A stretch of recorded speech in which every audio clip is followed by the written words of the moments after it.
Hello everybody, this is Spring and Web What Ifs, back here with take 2 of What If Deku Had the Omnitrix, part 2.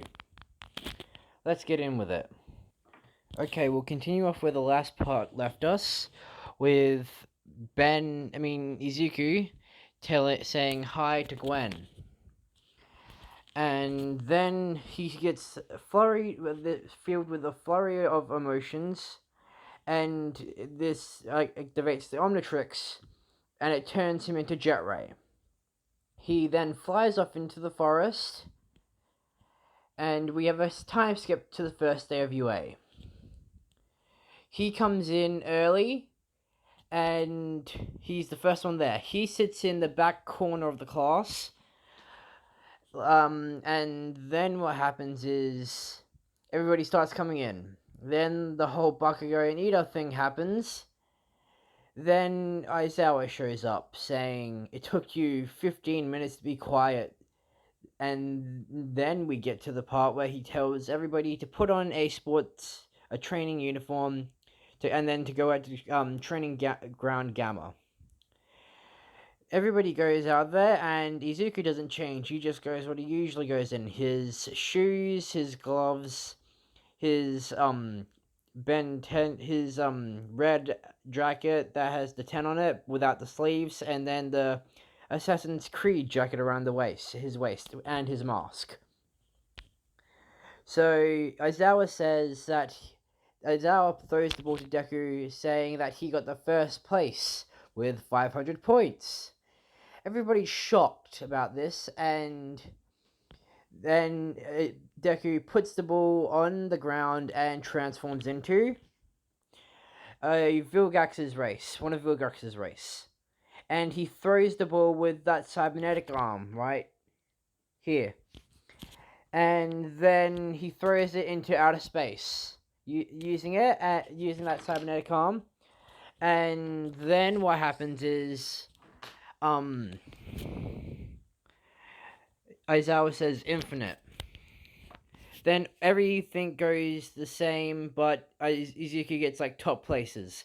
So in the running test, he goes accelerate, since accelerate at its adult form can go faster than the speed of light. And that with the strength test, he goes wrath. Forearms.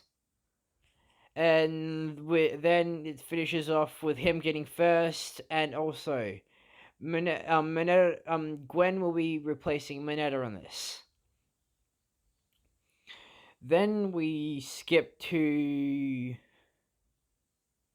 a few minutes after that, where they go back into class, and everybody explains then the name of their quirk.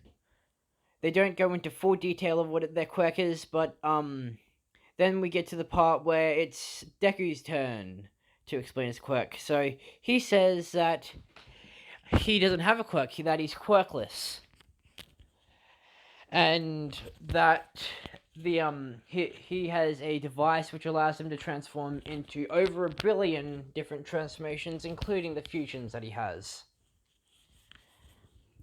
Then we skip to the next day, which is hero training with All Might. Everybody hears the thumping outside the halls. Then they hear, "I'm coming through the door like a normal person," with everybody being surprised, and with Deku with his mask on with a stone face underneath it. We skip out. We come to the part where All Might says you can't be heroes without suits, and then the cabinets come out. Then we skip to the part where All Might is explaining what they're going to be doing. It's going to be the same as canon: Uraraka and Deku, Tenya and Bakugo, and Izuku says to Uraraka as a plan that Bakugo is most likely going to go for him, and that she should go look for the bomb.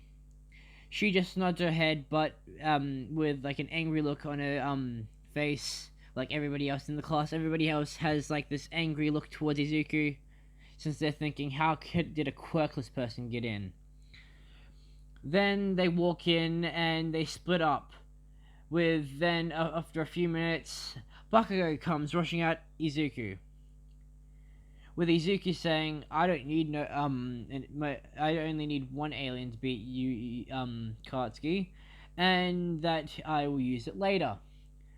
Then Izuku just starts bouncing around the walls with a few of them landing a punch on Bakugo. This and then when Bakugo was like with the last punch, Deku backs up and transforms into Heat Blast. Then he smacks the dial, turning into Ultimate Heat Blast. Everybody being terrified because of what he looks like. Then he puts his hands on the ground and shoots a whole bunch of lava rockets up towards Bakugo. This being like a very minimum lava at knocking Bakugo out. Then Deku uses capture tape on Bakugo, so then he's out. He then turns into Fast Track, and he runs up to where Uraraka is, and he sees that Uraraka and Ida are fighting. So then Izuku turns into Ghost Freak, and everybody's absolutely terrified of what he looks like with the upside down skull. And then he possesses Ida. Then he turns around with Izuku possessing him, and he makes him run into a wall, knocking him out. Izuku comes out, turning back into his human form, and then the hero's winning. Then we get to then we skip to when then we skip to then we get to a little confrontation with Izuku and All Might. With All Might asking Izuku, "Are you the one who saved Katsuki Bakugo those months ago?" Izuku replying with, yes, I am." And All Might was contemplating before if he could find the fire guy that he'd give the quirk to him, or Mirio. But since he found the guy that had that fire that he thought that had a fire quirk, he's gonna give it to him. So All Might offers one for all to Izuku. Izuku, thinking this is a way for me to get stronger, so he accepts All Might's quirk.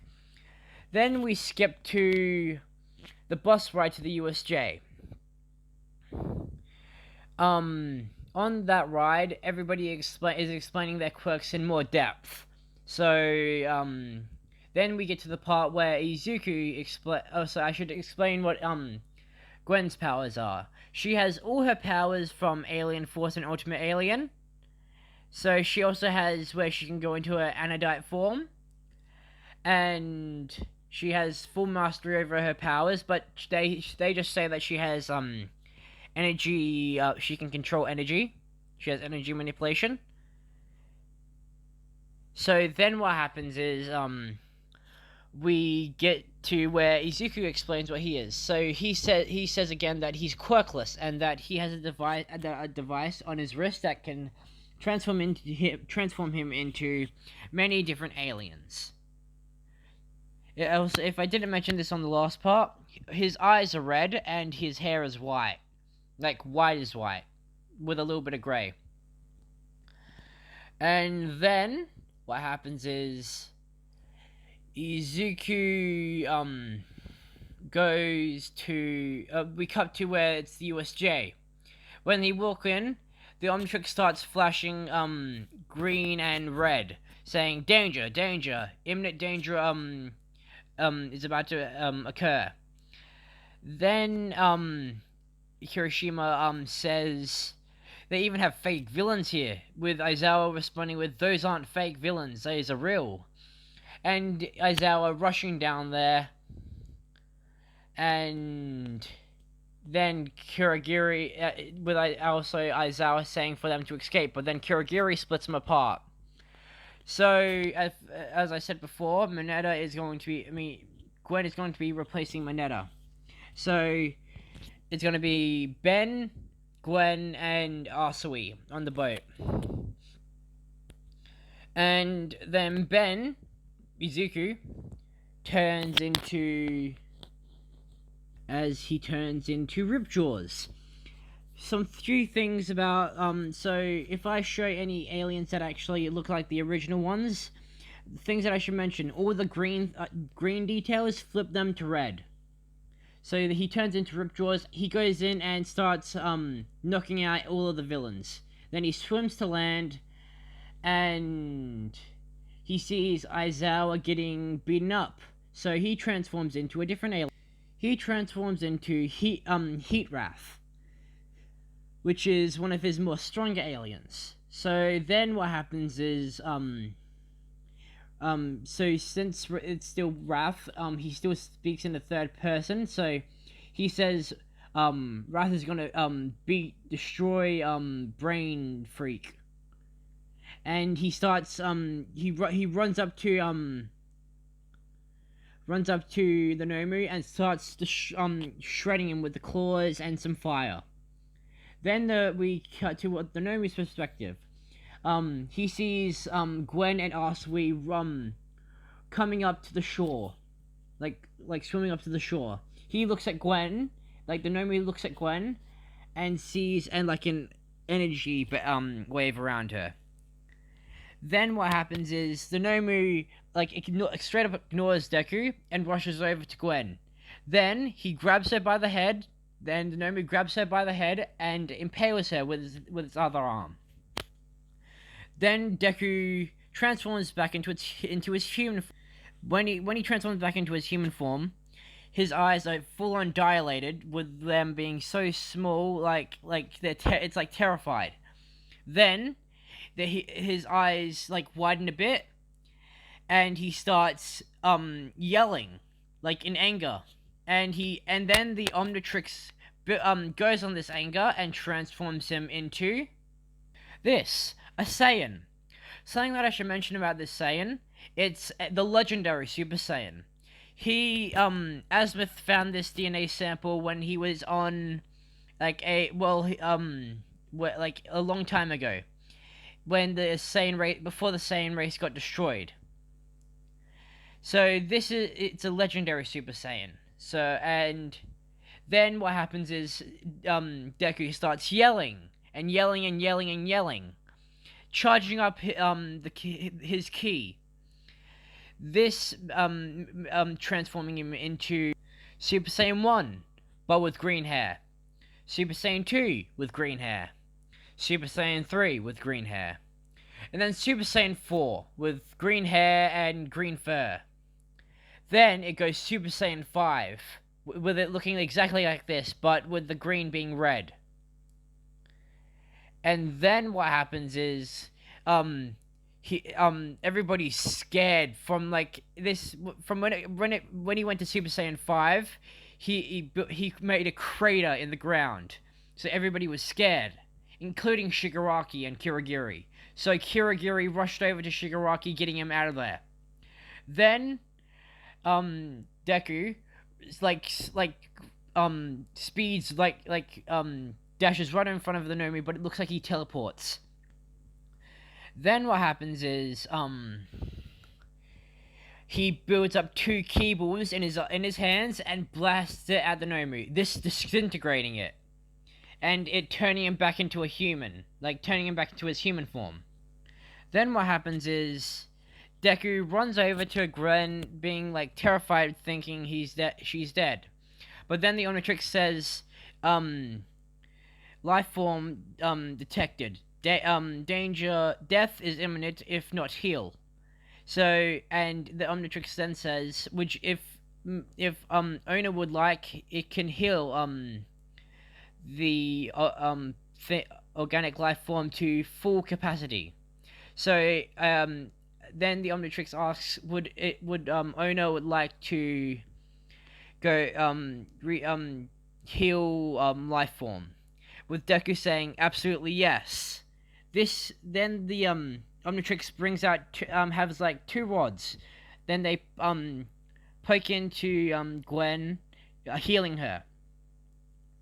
Then with them retracting back into the Omnitrix and her being okay but knocked out. and still having blood where she got impaled. Then what happens is we skip to Gwen in the hospital with Izuku there. Then with her being okay, with the doctors saying she's in tip-top condition, but they still want to have a few check on her. Then what happens is she no, then we have a time skip to where Aizawa is explaining the sports festival. Aizawa explains how they have 2 weeks to train. Izuku thinking this is a good time to train one for all, like seeing how like good he can get it. He starts training one for all. He learns how to use full cow since he was taught by Asmith, so he's smarter in this. So he can use full cow at 50% in his human form, but in like some of his more stronger aliens, he can go 100% or higher. At like near the end of his training, he unlocked Black Whip early. So he used some basic knowledge from some of the aliens that he had in the past, like Bullfrag, Wildvine, and all the other ones that were like that, and Benmummy. So he used past information from those guys to master Black Whip. With at the end of this, like when he fell asleep, at the end of the day, when he fell asleep, he met pretty sure it was the fourth user of 1-4 that had Black Whip. I'm not sure, but then he talked to him, explaining how Black Whip works and being impressed of how quickly Deku mastered it. Okay, after that we skip to the day right before the sports festival.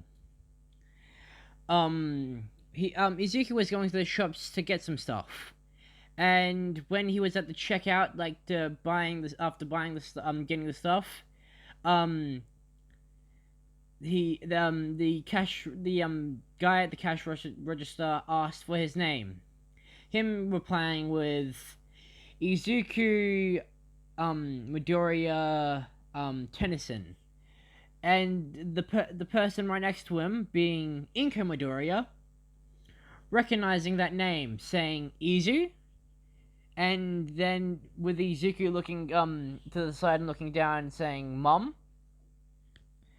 And then we get a time skip to where Inko and Izuku are catching up. Izuku telling her like what happened and like where he went, and explaining the whole Omnitrix thing. And with Inko, she telling Izuku like all the stuff that has happened from the in the like past few years that he's been gone. Her saying that Max almost died by a heart attack when they couldn't find him, and some other few information like Gwen. Oh, something that I should also mention: Kevin from Ben 10 is replacing Higakure, Invisible Girl. And we skip back to with Inko telling Izuku how Gwen and Kevin started dating. Izuku being shocked with this, remembering all the stuff that Kevin did in the past, and also him being in the Null Void. Him thinking, how did he get out? And okay, so that whole interaction is done, and let's get to let's start the like a little bit of where the sports festival arc is. The only things that'll be things that happen is Todoroki declares war on Deku, and so does Bakugo. And then what happens is, the whole sports festival starts.